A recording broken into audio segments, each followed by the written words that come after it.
Hi everyone. NFOBC list കഴിഞ്ഞ രാത്രിയിൽ updated ആയിട്ട് പുറത്തു വന്നിട്ടുണ്ട്. ജൂൺ 2025 സൈക്കിൾ, അതായത് തൊട്ട് കഴിഞ്ഞ എക്സാമിൻ്റെതാണ് ഇപ്പോൾ വെബ്സൈറ്റിൽ അവൈലബിൾ ആയിട്ടുള്ളത്. മറ്റ് ഡീറ്റെയിൽസ് കൂടി ഈ വീഡിയോയുടെ ഭാഗമായിട്ട് പറയുന്നുണ്ടാവും. കുറേ പേർക്കെങ്കിലും കൺഫ്യൂഷൻ ഉണ്ട്, NFOBCയുടെ യോഗ്യത എന്താണ്, അതിനായിട്ട് സെപ്പറേറ്റ് അപ്ലൈ ചെയ്യണോ എന്നിങ്ങനെയുള്ള കാര്യങ്ങൾ. അത്തരം കാര്യങ്ങളൊന്നും നിങ്ങൾ വറി ചെയ്യേണ്ട. OBC കാറ്റഗറിയിൽപ്പെട്ട വിദ്യാർത്ഥികളാണെങ്കിൽ, NCL കാറ്റഗറിയിൽപ്പെട്ടവരാണെങ്കിൽ നിങ്ങൾക്ക് നെറ്റ് പരീക്ഷയ്ക്ക് അപ്ലൈ ചെയ്യുമ്പോൾ തന്നെ ഇതിനും അപ്ലൈ ചെയ്യാനുള്ള ഓപ്ഷൻ ഉണ്ട്. ആ ഒരു ടിക്ക് ബോക്സ് കൊടുക്കണമെന്ന് മാത്രം. PhD ചെയ്തുകൊണ്ടിരിക്കുന്നവർക്കാണ് NFOBC സ്കോളർഷിപ്പ് ലഭിക്കുക എന്നുകൂടി ഓർക്കുക. നെറ്റ് കിട്ടുന്നത് പോലെ JRF കിട്ടുന്നത് പോലെ തന്നെയാണ്, സെയിം സ്റ്റൈഫൻഡ് എമൗണ്ട് ആണ് കിട്ടുന്നത്. 37,000 42,000 ജൂനിയർ റിസർച്ച് ഫെലോഷിപ്പും അതുപോലെ തന്നെ സീനിയർ റിസർച്ച് ഫെലോഷിപ്പും.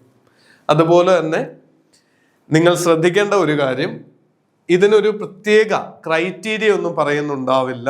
ജസ്റ്റ് ഒരു ചോദ്യത്തിനോ രണ്ട് ചോദ്യത്തിനോ ഒക്കെ JRFന്റെ കട്ട് ഓഫ് മിസ്സായി പോയിട്ടുള്ള വിദ്യാർത്ഥികളെയാണ് സെലക്ട് ചെയ്യുന്നത്.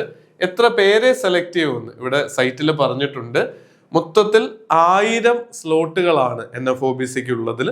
അതിൽ 750 സ്ലോട്ട്സ്, അതായത് ഇന്ത്യ എമ്പാടും നിന്നുള്ള എല്ലാ സബ്ജക്റ്റുകളിലും പരീക്ഷ എഴുതുന്ന PhD ചെയ്തുകൊണ്ടിരിക്കുന്ന OBC NCL കാറ്റഗറിയിൽപ്പെട്ട ഏറ്റവും ഉയർന്ന മാർക്കുള്ള, അതായത് JRF ജസ്റ്റ് ഒരു ചോദ്യത്തിനൊക്കെ മിസ്സായി പോയ വിദ്യാർത്ഥികളെയാണ് 750 പേര്, 750 സ്റ്റുഡൻസിനെ നമ്മുടെ നെറ്റ് പരീക്ഷയിൽ നിന്നും NTA UGC നെറ്റിൽ നിന്നും 250 വിദ്യാർത്ഥികളെ CSIR നെറ്റിൽ നിന്നുമാണ് സെലക്ട് ചെയ്യുന്നത്. ഇതിൽ തന്നെ 5% ഇന്റേണൽ ആയിട്ട് PWD റിസർവേഷൻ ഉള്ളവർക്ക് നീക്കി വെച്ചിട്ടുണ്ട് എന്നുള്ള കാര്യവും ഓർക്കുക. ഇത്തവണ പരീക്ഷയ്ക്ക് അപ്ലൈ ചെയ്യുന്നവരും പഠിക്കുന്നവരും ഈ കാര്യം ഓർമ്മ വെക്കുക. സാധാരണഗതിയിൽ കുറച്ച് മാസങ്ങളുടെ ഇടവേള ഉണ്ടാവും. ഇവിടെ തന്നെ കാണാം, ജൂണിലെ പരീക്ഷ നടന്ന് റിസൾട്ട് വന്നു കഴിഞ്ഞിട്ട് ഇപ്പോൾ ഒരു മിനിമം 3 to 4 months എങ്കിലും കഴിഞ്ഞിട്ടാണ് ഇത് വന്നിരിക്കുന്നത്. നിങ്ങൾക്ക് ഇവിടെ നിന്ന് സ്കോർ കാർഡ് ഡൗൺലോഡ് ചെയ്യാനായിട്ട്, ഇതിന്റെ ലിസ്റ്റ് കാണാനായിട്ട് സാധിക്കും. മറ്റ് ലിങ്കുകളൊക്കെ നമ്മുടെ ഈ വീഡിയോയുടെ താഴെ തന്നെയായിട്ട് നൽകാം. റോൾ നമ്പറുകളും ആപ്ലിക്കേഷൻ നമ്പരും നൽകിയിട്ടുണ്ട്.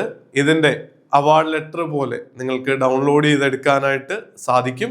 അതിനുശേഷം കൺസേൺഡ് ആയിട്ടുള്ള ഡോക്യുമെന്റ്സുകൾ അടക്കം നിങ്ങളുടെ യൂണിവേഴ്സിറ്റിയിൽ PhD ചെയ്തുകൊണ്ടിരിക്കുന്ന സ്ഥലത്തെ ഓഫീസുമായിട്ട് കോൺടാക്ട് ചെയ്താൽ അടുത്ത സ്റ്റെപ്പുകളിലേക്ക് പോകാനും നിങ്ങൾക്ക് ഫെലോഷിപ്പ് കിട്ടുന്നതിനുള്ള നടപടിക്രമങ്ങൾ കംപ്ലീറ്റ് ചെയ്യാനായിട്ട് സാധിക്കും. എത്രയും വേഗം ഈ ലിസ്റ്റിൽ നിങ്ങളുടെ രജിസ്റ്റർ നമ്പർ ഉണ്ടോ എന്ന് ചെക്ക് ചെയ്യുക. നിങ്ങളുടെ സ്കോർ നിങ്ങൾക്ക് അറിയാം. നിങ്ങളുടെ രജിസ്റ്റർ നമ്പരും റോൾ നമ്പരും ആപ്ലിക്കേഷൻ നമ്പരും അടക്കമുള്ള ഡീറ്റെയിൽസ് ആ സൈക്കിളിൽ ജൂൺ 2025 സൈക്കിളിൽ അപ്ലൈ ചെയ്ത സെയിം ഡീറ്റെയിൽസ് ആണ് സെർച്ച് ചെയ്യാനായിട്ട് നോക്കേണ്ടത്. അപ്പോൾ പരീക്ഷയ്ക്ക് തയ്യാറെടുക്കുന്നവർക്ക്, ഇനിയും ഇത് പുതിയൊരു സൈക്കിളിൽ തയ്യാറെടുക്കുന്നവർക്ക് എല്ലാവിധമായിട്ടുള്ള വിജയാശംസകൾ നേരുന്നു. അതോടൊപ്പം ഈ ലിസ്റ്റിൽ ഉൾപ്പെട്ടവരെ പ്രത്യേകമായിട്ട് അഭിനന്ദിക്കുകയും ചെയ്യുന്നു. എത്രയും വേഗം PhD കംപ്ലീറ്റ് ചെയ്യാനും ഒരു നല്ല കരിയറിലേക്ക് പ്രവേശിക്കാനും സാധിക്കട്ടെ. All the best.